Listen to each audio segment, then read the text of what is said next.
Ladies and gentlemen, the Nintendo Switch 2 has been out for almost a full year now, about 10 months, 11 months, something like that. And that's kind of crazy to say, right? Because it felt like it was never going to arrive. And in that amount of time, which is relatively a short amount of time, we have got some amazing games, right? Truly, hundreds of games have already came out for the Switch 2. And in this video, I'm going to tell you the top 25 games on the Switch 2 that you absolutely need to play because they're really fun. So let's go ahead and get right into this video.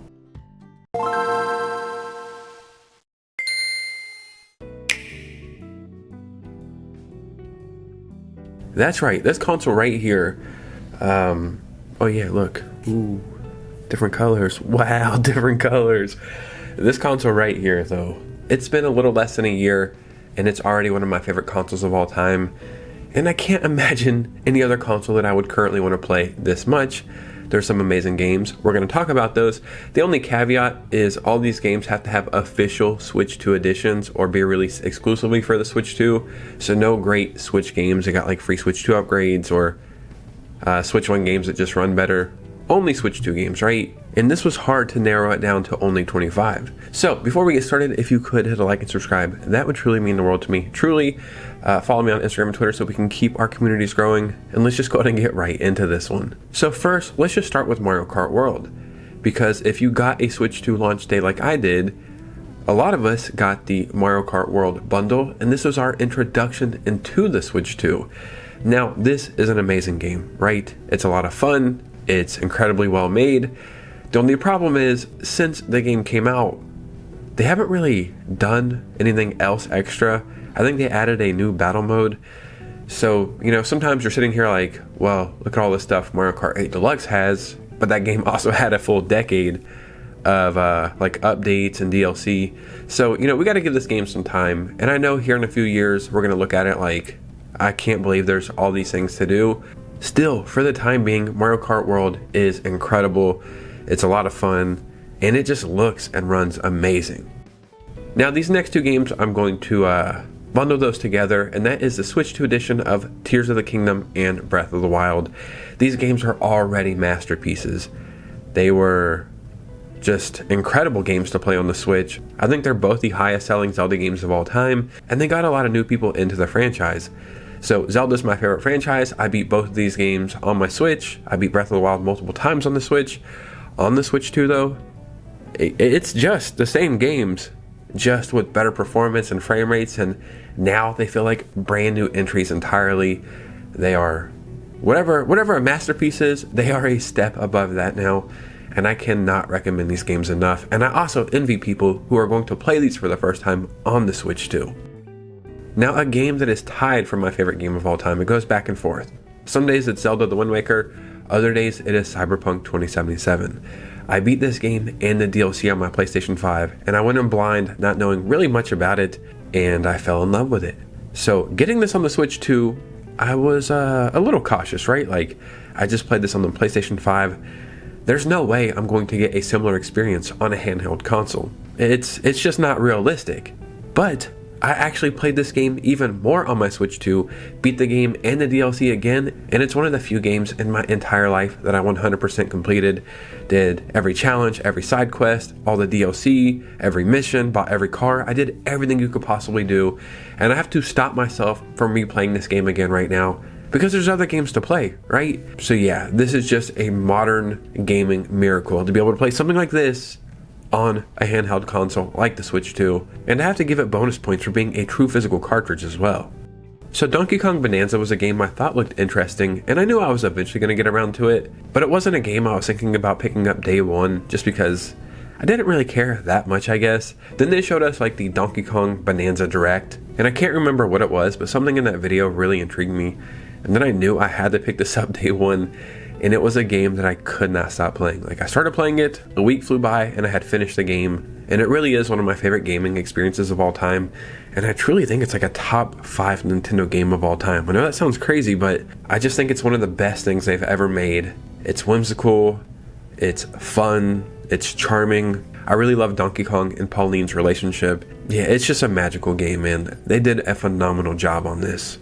Now let's talk about Pokemon POKOPIA, which I was calling Pokemon POKOPIA for like 2 weeks, and you guys probably corrected me in the comments, but I just kept running with it, man. I liked POKOPIA, but it's POKOPIA, and the reason why is you're building a utopia for Pokemon. This is another game I thought, cool, you know, it's a cool Pokemon spinoff. It has some like Animal Crossing, Minecraft vibes, and it'll come and go, and we'll say neat. That is until the game came out and became a true system seller for the Switch 2, so much that I think I read a report recently that Nintendo sold more Switch 2s in March of this year than they did in November of last year, which is insane. For whatever reason, this game is a game key card that comes with its own problems or its own negativity, but people really seem not to care, and I'm very curious to see the sales numbers on this game, because truly it's going to become one of the best selling Pokemon games of all time. Now, a game that we got on the Switch 2, but not only did we get it, we got it day one, the same day as other consoles, is Resident Evil Requiem, and they did an amazing job on this port. You know, the game is a masterpiece, it's amazing, but the Switch 2 port is amazing as well, and when it's all said and done, Capcom needs some kind of award for the way they're supporting the Switch 2, and not only are they supporting it, they're just putting so much work into these ports. You don't have to say, well, if I buy it on the Switch 2, I'm really going to take a hit here and there, so I probably shouldn't do that. There's really not that many compromises, right? I think the hair texture was like one of the big things, and that was it. So this is just so cool, man. We also got Resident Evil 8 and 7 as well on the Switch 2. And those are really good ports as well, so you can't go wrong either way. But if you're a Resident Evil fan and a Nintendo fan, you're eating good right now. Now let's talk about Persona 3 Reload. I'm a huge Persona fan, and I really couldn't wait to play Persona 3 Reload. Like, I have a PlayStation 5, but I had a strong feeling this was going to come to the Switch 2, and it did come to the Switch 2. The problem was, I think I read somewhere that Atlas like rushed the port out because they had a deadline to hit. So the game came out and it was playable, and I actually know people who like enjoyed it and beat it, but it eventually got some updates, like multiple updates, and now it's just peak, man. Like, if you're not into JRPGs, I get it, but Persona games have so much style and so much vibes, and Persona 3 Reload actually has a decent story, all things considered. As far as like JRPGs go, they're either like masterpiece stories or really good or just non-existent. So I think Persona 3 Reload has a good story, but the gameplay is great, and it just looks and runs beautifully on the Switch 2. Speaking of JRPGs, we also have to talk about Final Fantasy VII Remake Intergrade, right? And that's an important thing to highlight. This is Remake Intergrade, which is technically the PlayStation 5 version of this game. So this is a PlayStation 5 port on the Switch 2 that looks and runs amazingly. So I beat this on the PS5 and I thought, well, that's cool. And then I beat Rebirth. I didn't think I was ever going to be able to play this, Rebirth, and then whatever Part 3 is on a handheld console. And not only play it on the handheld console, for it to be peak on a handheld console. I really am in love with Final Fantasy and the characters, but I'm a huge fan of this gameplay, and it just looks so good on the Switch too. You know, Square Enix and Capcom, those two right there. Square Enix and Capcom, whatever they're doing right now, they just need to keep doing it because they're supporting the hell out of the Switch 2, and I'm actually really thankful. So a game that I picked up day one on the Switch 2 was Hollow Knight Silksong, and this is a game I still have not beat, which is crazy because I beat the first Hollow Knight twice, but this game is a lot harder, but it also just looks and runs incredible on the Switch 2. Now don't get me wrong, it's not the most taxing game, but it just feels right, you know, like there's certain games that yes, you can play them on a million consoles and PC, but for some reason Hollow Knight just feels like it was made for handheld gaming. And yeah, I'm still playing through this one. I'm currently stuck because a boss keeps kicking my ass, but I'm not going to give up because it's just so fun to play and it's so fun to explore. And I really like all the extra stuff they added, like when there's raindrops, you'll feel it or hear it somehow in your Joy-Cons, if that makes sense. I really can't recommend this one enough. Now, speaking of Capcom, a game we got day one was Street Fighter 6, and this is really cool. Even if you're not a fighting game fan, this is just really cool because the entire Switch generation, any of the modern Street Fighter games, we just didn't get them right. So not only did we get this day one on the Switch 2, but the quality of this port is so good that this is actually recognized for tournaments, right? And you know, if you're playing in a fighting game tournament, the quality has to have a certain standard, and the fact that the Switch 2 reaches that quality just speaks for itself. So this is a game I jump into periodically. I'm not really good at it, but it is so fun to play. Now speaking of Square Enix again, I have to mention Dragon Quest VII Reimagined, which is actually the most recent game that I just beat, probably like 2 or 3 days ago. I never played the PlayStation 1 version, I never played the 3DS version, but it's a game I always wanted to play, and playing through this on my Switch 2 brought me back to like those early days of playing Pokemon on my Game Boy or something, right? Like, you're about to go on this real adventure, but you're doing it on a handheld, and it just felt so, like, warm, if that makes sense. Like, it just made me appreciate gaming. I really enjoyed every second of it, and yeah, this is another game that I just think almost everybody can find some enjoyment out of. Now I swear I didn't like put these games in any order, but now we're going back to Capcom because we have to mention Pragmata. The same exact thing I was talking about Resident Evil Requiem, like we got this game day one, same day as other consoles, and you're not really taking any hits on the Switch 2 version and you can really enjoy it. The same exact thing is true for this. Now the crazy thing is, this is a brand new IP, and we know how big of a gamble that is, at least in modern gaming times, right? It's like, brand new IP, 9 times out of 10, it feels dead on arrival. I do think they spent like 6 years working on this game, or maybe even more, but you can really tell they put that time to use, and they did something really special here. And I've already made this joke before, but I just think it's funny how in like Donkey Kong Bonanza, you're like this big thing carrying a girl on your back, and in Pragmata, you're doing something similar, but the games could not be more different. Another game that easily earns a spot in this list is Hades 2. Now Hades took the world by storm, and it was a game, even myself, I thought, yeah, I'm good on that. And then I bought it, took it on vacation with me. It was the only game I played the entire time, and I almost played it too much. Even though I was on vacation, I could not stop playing that game. So I was really curious, how can they improve upon this with Hades 2? But it turns out, any single way that they could improve upon it, they did. The gameplay in this one is better. The enemies, the story, the characters, the graphics, just everything is top tier. And this is another one of those games that just feels like it was made to be able to play handheld. So in my mind, I'm just going to pretend this is a game you can only play handheld. So a game I played all the way back in like 2017 or something on an Xbox One, and I knew nothing about the series, was Fallout 4, and I really enjoyed it. But then I never thought anything else about Fallout, like I just didn't care at all for some reason. Then this game got released for the Switch 2, and I still really didn't care that much. But then I randomly started watching the Fallout show on Amazon, and I was like, dang, I kind of want to play Fallout again.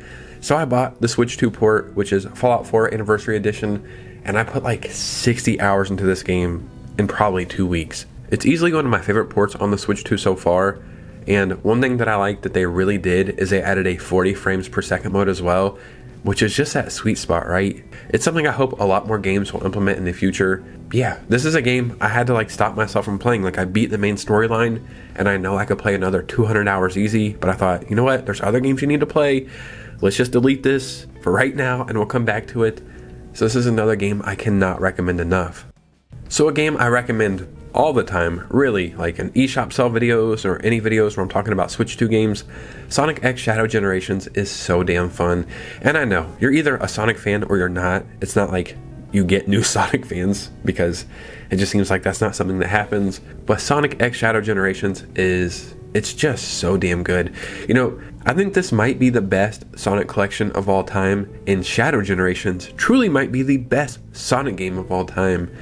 I remember playing Sonic games all the way back on the GameCube, the Sega, all that good stuff. There was a dark period for quite a while, but I do think they're back now, and I'm very excited to see what they do in the future. But this is such a good package on the Switch 2. Now another game that came out day one and flew under the radar because, you know, so many other games came out, people got their Switch 2s later, is a game called Fast Fusion, which is a racing game that's kind of similar to F-Zero. I mean, very similar to F-Zero. But it's really cool because there's this whole gimmick where you can fuse 2 cars together and make a new car that might be faster or have different stats or whatever. And this game is incredible. And I could be wrong, right? But I think there's even 120 frames per second mode. I mean, that's bonkers in itself. And this game is fully priced at $15. So if you're a racing fan, this is something I feel like everybody should pick up. Now, speaking of racing games, but not in the traditional sense, I also have to mention Kirby Air Riders, which is a game I will admit is not for everybody, but when talking about Switch 2 games I feel like everybody should play, this game easily earns a spot in this list. It just captures like the whimsicalness of Nintendo, especially early Nintendo. You know, this is a sequel from a GameCube game. This is Sakurai's passion project. Is this one of my favorite games of all time? I don't think so. But I still think it's a must-play game, especially as a Switch 2 owner. I think it's really fun. It's intense. It feels like Kirby is on drugs the entire game, or whatever your character is. But it's a really fun, controlled chaos. Now let's talk about Hyrule Warriors Age of Imprisonment. You know, this wasn't a launch game, but in like that launch window, I guess, in the first couple of months, I found it kind of strange that this was like the new Zelda game we would get. But they did an amazing job on this. And at least to me, it seems like this will be the end of the Breath of the Wild, Tears of the Kingdom universe, hopefully. Like, this will wrap up that whole saga. I want something new. Zelda's my favorite franchise. I really enjoyed all that stuff, but you know, it's time to move on. But as far as Warriors games go, we were taking out 1 million enemies. They did a great job on this one. They brought in some really cool characters, some really great power-ups, and as a Zelda fan, I would say this one is a must-play game. Now let's talk about Hitman World of Assassination Signature Edition. I mean, it's Hitman World of Assassination though. What this is Hitman 1, 2, and 3 with a bunch of extra stuff added in, and these games are great. I do think we had maybe 1 or 2 of these on the Switch, like the cloud version, which is something you don't want to play. You know, let's ban cloud gaming entirely. So it was great to get these officially on the Switch too. And what's great about these games is you can play through them, play the campaigns, play the extra stuff, and then you can continuously play through them because you can figure out different ways to take out enemies. Like, whatever ideas you have in your head, you can try to figure out if that can actually work here. And I actually feel like these are some of the most underrated ports currently on the Switch too. Now another game I have to mention is Dave the Diver. Like, yes, this was on the Switch, and I think it runs and looks perfectly fine over there. A little blurry sometimes, but I had no issues with it. Now that we have an official Switch 2 edition, this is the ultimate way to play it, in my opinion. This is another game that falls under that category of games that feel like they were made for handheld gaming. Like, I'm sure 1 million other people play these on TVs and computers and had a lot of fun or whatever, but this is one of those games that's like great to play late at night, maybe while you're watching a movie or something, or a TV show, or listening to something, and then you're also playing this. It has an amazing gameplay loop where you're going on adventures in the water and exploring and catching fish, and then you have a sushi shop to run in the evening, and then there's all this extra stuff going on. It's just a phenomenal game. Now another game I do want to mention is Pokemon Legends EA. And if you're not a Pokemon fan, I get it, but I've been playing Pokemon since the year 2000. You know, I've beat all the games, good and bad. It's one of my favorite franchises, and I loved every second of the Switch 2 edition of this game. I cannot speak for the Switch edition. I've seen some comparison videos. It did not look that great over there, but I think the Switch 2 edition looked pretty good, all things considered. And I had a lot of fun. This is another game I could not stop playing. The only real criticism I have is the entire game takes place in like one city, so that was kind of lame, but I had so much fun playing this one. So if you're a fan of Pokemon, or even if you're not, I think this is a great starting off point. Now another amazing port we got on the Switch, maybe day one, I can't remember, is Yakuza 0 Director's Cut. It took us until like 2024 to even get a Yakuza game on the Switch, which was cool, don't get me wrong, because that meant more are probably coming soon, or eventually, but this is not only just an amazing port on the Switch 2, it's one of the best Yakuza games of all time. This takes place chronologically first, I think, out of all of them, so it's a great starting point. And these games, if you don't know what they're about, you know, you're a Yakuza, or Yakuza, or whatever, but they are so wacky and out there, and they keep throwing surprises at you, and it really is a game you can get lost in. Another game that I beat for the second time on the Switch 2 was Hogwarts Legacy, like the Switch 2 edition, and I beat it for the first time on the Switch, which is crazy. I cannot believe I did that, but I really enjoyed it. I'm a huge Harry Potter fan, so it is what it is, but the Switch 2 edition is a night and day difference over the Switch edition. It is crazy. So if you like Harry Potter, or you like RPGs or fantasy games, I think you're really going to enjoy this one. It's like a massive open world game. The Hogwarts castle is so detailed, and it's a game I truly could play again right now. It was just so damn fun. And there's a little hack. If you have the Switch game, you can put it in your Switch 2, pay $10 for the upgrade, and then it will give you 2 separate copies, and then you can sell your Switch copy and still have the Switch 2 game. Pretty interesting stuff. And the last game I want to talk about is technically games, and that is the entire GameCube service. The GameCube is one of my favorite consoles of all time. It was the first console I ever got brand new in my entire life. I think I got it on Black Friday in like 2002 or something. And so many of my favorite entries are on the GameCube for franchises. And there is an amazing library already, like Pokemon XD, Fire Emblem Path of Radiance, Wario World, Luigi's Mansion, Chibi Robo, F-Zero GX, Soul Calibur, Wind Waker. And that's just starting off, right? We have so many more games to come, so you can just get lost in the GameCube library and be good for a year. So yeah, I have to mention that because, man, these games just hold up so damn well. So if you cannot hear my voice, I'm still kind of sick, and as I was recording this video, I heard myself talking, and I'm like, oh my god, you sound like Squidward. That sucks. So forgive me if I sound kind of off in this video, but these games are what you need to focus on, whether you just got a Switch 2 or you've had a Switch 2. These games are games you need to play, you need to check out, and I hope you found a game in this video that you might want to play. So in the comments below, let me know your thoughts and opinions, any games you're playing on your Switch 2, any games you want to play, any games you hope come to the Switch 2, just start a conversation. And if you made it to this part of the video, if you could do me a favor, hit a like and subscribe on the way out. Follow me on Instagram and Twitter on the way out, and consider becoming a channel member. We have 17 members, and I would love to get to 20. And you guys know me, I'll see you very soon with a new video. Peace.